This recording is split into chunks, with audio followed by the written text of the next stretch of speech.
Operation पोलो। ये कहानी है 1948 की। भारत ब्रिटिश हुकूमत से आजाद तो हुआ था, लेकिन भारत के ही 3 राज्य भारत में विलीन होने बाकी थे। इनमें ही जूनागढ़, कश्मीर और हैदराबाद पर निजाम और पाकिस्तानी मुस्लिम का कब्जा था। इन्हीं में से एक हैदराबाद की है ये कहानी। भारत की आजादी के बाद कई रियासतें अपना अलग देश चाहती थी, पर भारत सरकार इस बात के लिए तैयार नहीं थी, क्योंकि ये संभव नहीं था।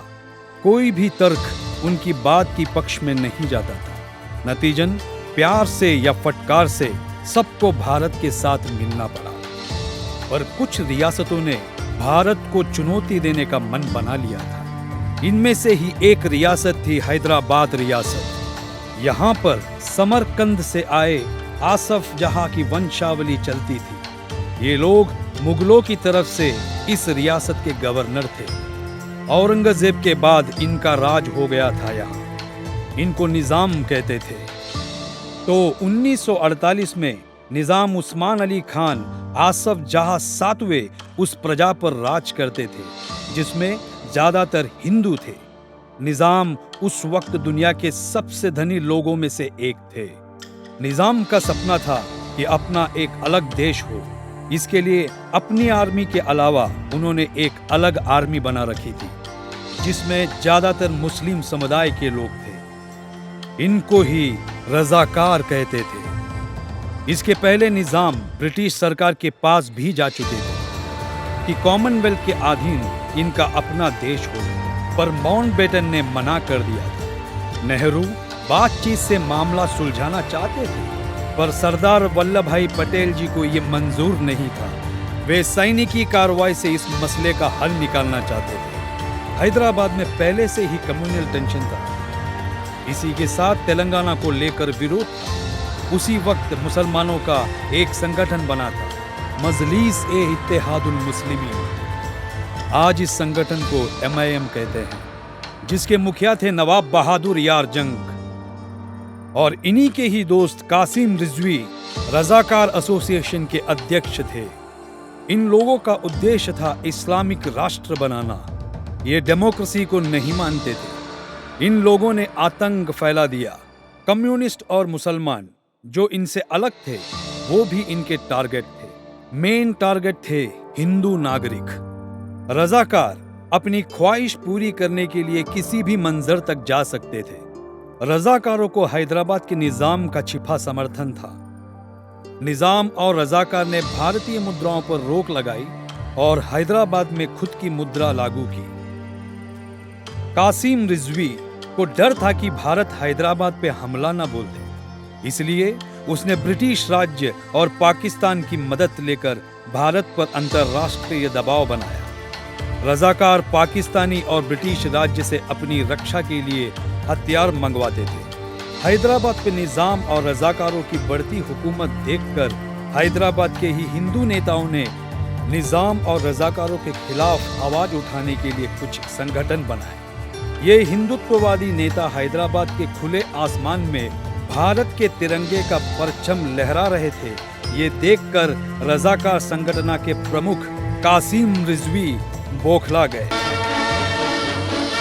In the council chamber at Hyderabad city, the government of Mir Laik Ali hold one of their final meetings. They decided to hand over to the Nizam and ask him to take the political situation into his purview. The Nizam communicated with the Governor General of India, ordered a ceasefire to his troops and put a ban on the Razakars, members of the Muslim minority in the state. Their leader, the bearded Karim Razvi, had roused their sentiments with such declarations as this. Hyderabad can solve the minority problem of the whole subcontinent only if you wish. Otherwise, we in millions will just die with honor rather than submit and die an ignoble death. Azad Hyderabad! Azad Hyderabad! Azad Hyderabad! उन्होंने उस संगठनों के कार्यकर्ताओं को बेरहमी से मार डाला। इस घटना के बाद हैदराबाद के रजाकारों के विरोध में नए नए संगठन उभर कर सामने आने लगे। रजाकार हैदराबाद में अपनी दहशत बनाए रखने के लिए आम नागरिकों के कत्ल करने लगे। इनमें बहुत से हिंदू परिवारों की एक साथ हत्या कर दी गई। महिलाओं के अपहरण और बलात्कार के मामले सामने आने लगे। हिंदुओं के कई सारे मंदिरों को भारी नुकसान पहुंचाकर तबाह कर दिया गया। रजाकारों की दहशत आबाद रखने में कासिम रिजवी की रजाकार आर्मी वाकई में सफल रही। हैदराबाद में सामान्य लोग रजाकारों के नाम से ही दहशत में आ जाते थे। रजाकारों का अत्याचार बढ़ता ही जा रहा था। रजाकारों के इस विद्रोह की खबर उस समय के तत्कालीन गृह मंत्री श्री सरदार वल्लभ भाई पटेल जी के पास पहुंच गई। तभी तुरंत गृह मंत्री सरदार वल्लभ भाई पटेल जी ने कैबिनेट की बैठक बुलाई। इनमें भारत के पहले प्रधानमंत्री पंडित जवाहरलाल नेहरू, भारत के पहले रक्षा मंत्री सरदार बलदेव सिंह, इनके साथ कई अधिकारी शामिल हुए। इस विषय पर पंडित जवाहरलाल नेहरू जी की भूमिका यह थी कि वे शांति से इस मसले का हल निकालें। तो सरदार वल्लभ भाई पटेल जी पूरी तरह से सैनिकी कार्रवाई के लिए आग्रही थे। इस सिलसिले में दोनों नेताओं में अनेक मतभेद हुए।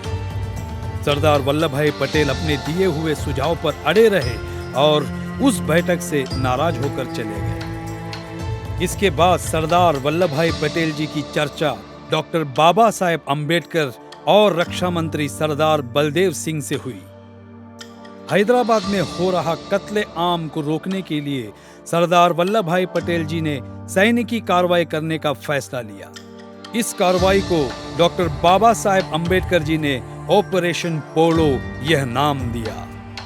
पंडित जवाहरलाल नेहरू विदेश यात्रा पे थे, तब यह कार्रवाई उन्हें सूचित किए बिना ही शुरू कर दी गई और इसे पुलिस एक्शन नाम देते हुए 13 सितंबर 1948 को ऑपरेशन पोलो के लिए सेना के 5 रेजिमेंट को नियुक्त किया गया, जिसमें Gwalior lancers, Mysore lancers, Mewari infantry, Gwalior infantry और राजाराम रायपुर शामिल थे। इन सभी दलों के commander in chief sir Rajendra Singh थे। इन सभी 5 रेजिमेंट ने हैदराबाद पर 5 अलग अलग दिशाओं से एक साथ आक्रमण किया।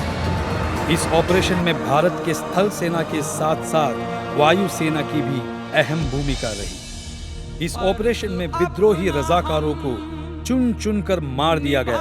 उनके सभी अड्डे निस्तनाबूद कर दिए। केवल 3 दिनों में ही भारतीय सेना ने हजारों रजाकार मार गिराए। भारतीय सेना की ये विशाल ताकत को देखकर हैदराबाद के निजाम मीर उस्मान अली ने तुरंत दिल्ली में जाकर सरदार वल्लभ भाई पटेल जी के सामने आत्मसमर्पण कर दिया और हैदराबाद को भारत में विलीन करने का प्रस्ताव माननीय गृह मंत्री सरदार वल्लभ भाई पटेल जी के सामने रख दिया। इस प्रकार 17 सितंबर 1948 में हैदराबाद राज्य निजाम के शासन से और रजाकारों के दहशत से आजाद हुआ।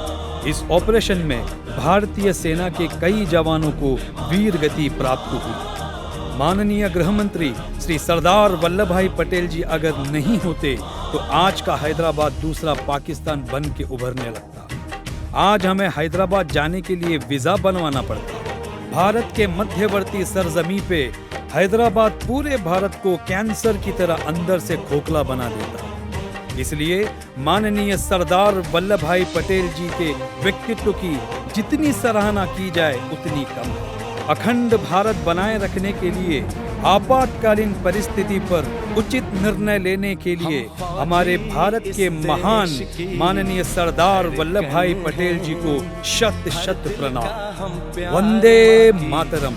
भारत माता की जय। फौजी इस देश की धड़कन है, हर दिल का हम प्यार माँ की तड़पन है, पूरा करने चले हर वचन साथियों।